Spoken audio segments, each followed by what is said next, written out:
आम समस्त को केबे ना केबे निश्चय एसिडिटी होइथिबो। एसिड लगे केमती हुए ना छाती जड़ला भाया लगे, खाद्य जमती आम छाती को आसीगला भाया लगे, आमको बांती बांती टिके लगे।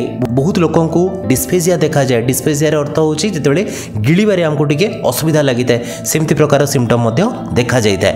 किंतु गोटे जिनस आप निश्चय लक्ष्य करेंगे, जो मैंने टिके मोटा अच्छा कि जो मानकर पेट टिके बड़ अच्छी तांकठारे एसिडिटीर समस्या बहुत अधिक मात्रा रे देखा जाए।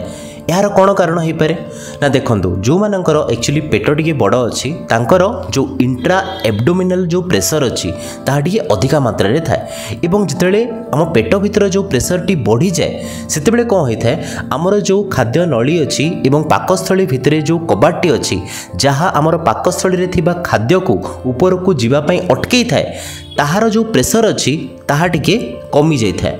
एवं सेथिपाई आमर जो पाकस्थली रे जो खाद्य गुड़ा अच्छी, जो एसिड गुड़ा अच्छी ताहा आम छाती को पड़े आमर मोटा लोक मानक ठारे एसिडिटी बहुत मात्रा रे बढ़ाई दे थाए। एवं द्वितीय जिनस आमर ओबेसिटी देखा जाए कौन होता है ना गोटे साइटोकाइन स्ट्रॉम होता है एवं ताहा आमर इंटरल्यूकिन 6 है कि TNF अल्फा है, ये सबू केमिकल को बेसी मात्रा रे प्रोडक्शन करी आमर जो से लोअर ओएसोफेजियल स्पिंचर अच्छी ताहार प्रेशर को मोडिफाई करी आमर बेसी मात्रा रे एसिड प्रोडक्शन करे थाए। से जो लोक मानकर पेट बड़ अच्छी कि बहुत मोटापण अच्छी से माने कौन करवा उचित ना फर्स्ट जिनस तो निज खाद्यपान उपरे विशेष मात्रा रे ध्यान देवा दरकार। आमे जो तेल मसला बहुत मात्रा रे खाई दउचु एवं जो थरटी खाइले बहुत मात्रा रे खाई दउ अमाउंट हिसाब रे ताकू कमेवा को पड़िबो।